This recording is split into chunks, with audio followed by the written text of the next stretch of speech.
Guys, today we're going to be starting a new project, and for this project we are going to be using leaves. There's lots of different leaves to choose from that comes in all different shapes and sizes. So if you're home, you can go on outside and pick a leaf to get started with and bring it on in, and then we're going to show you what we're going to do next. All right, let's. I have here a couple of leaves to choose from, and a colored piece of paper, and a pencil, and a Sharpie.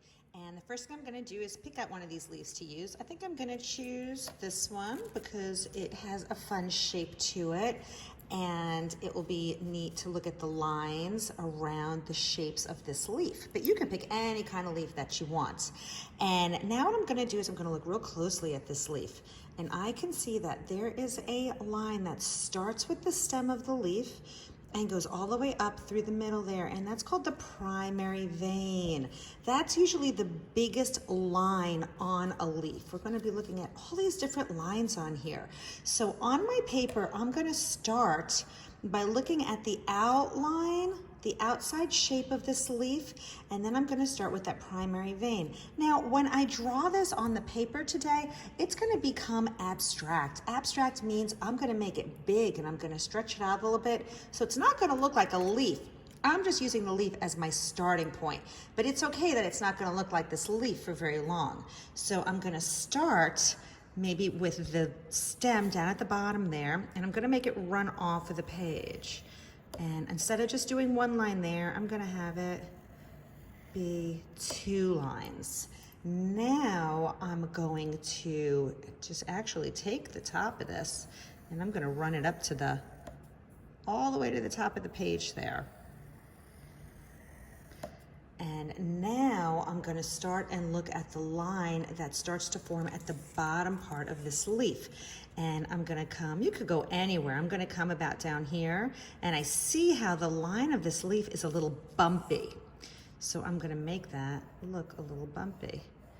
And I'm going to sort of take it, and then I'm down at the end over there. I'm going to make it go up.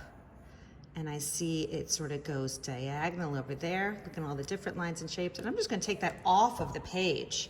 Now I can go back in and start to add some of these other lines. Now this went off the page. The top of that primary vein went off the page. I'm just going to pull that back. I'm going to take that off the page. And I'm going to take this. And I'm going to go off the page again. I'm making it really kind of supersized. And it doesn't have to look exactly like the leaf at all. I'm just having some fun getting my shape in there. So there is my shape of the leaf, and it's changed quite a bit. It does not look like this leaf so much anymore, but it's a fun shape to use. Now I'm going to go in and I'm going to look closely at this leaf, and I'm going to look at these other lines that come out of the primary vein. Remember, this is the primary vein, the real big one going up the middle here. Now I have what we call secondary veins going out, and I'm going to add those secondary veins. And I see how they're kind of diagonal. They all start from the center of that primary vein, and they go off, up through,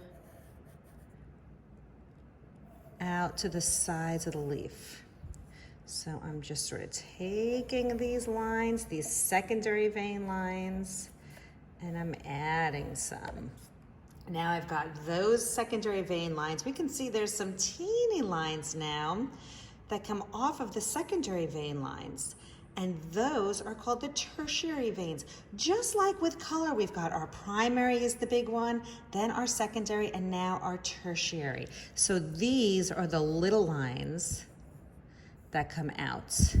So I'm just gonna add some of these here just to make some more shapes coming out of my leaf. And we're gonna talk about why we're doing this in just a moment. But I just added in some lines there. Nothing crazy, but enough lines so I'm breaking up the space of my leaf to make it so now I have lots of different shapes that I formed. Remember, a line has to have a beginning and an end. So these all started as lines, but now it's all become shapes because I've connected each of these lines to one another. See if it's not connected there. I'm just gonna go in and connect it. So now, each of these areas between the primary, the secondary, and the tertiary veins, they've all become shapes. So these are solid shapes here. Now this is what we're going to start with for today. Next week we're going to add color using crayons to these, and we're going to use what are called analogous colors. And we're going to talk about that next week. But for this week, for today, I want you guys to get your leaf drawn, draw your primary, secondary, tertiary veins, and I don't know if I mentioned it, but you can use colored paper or you can use white paper, any kind of paper you want. After you draw with the pencil, you're going to go over it with a Sharpie. So you can use a thick Sharpie, a thin Sharpie. If you don't have a Sharpie, you can use a marker or a colored pencil. But you want to go over the pencil with something darker. All right, guys, have lots of fun. And remember, don't be afraid to make a beautiful oops.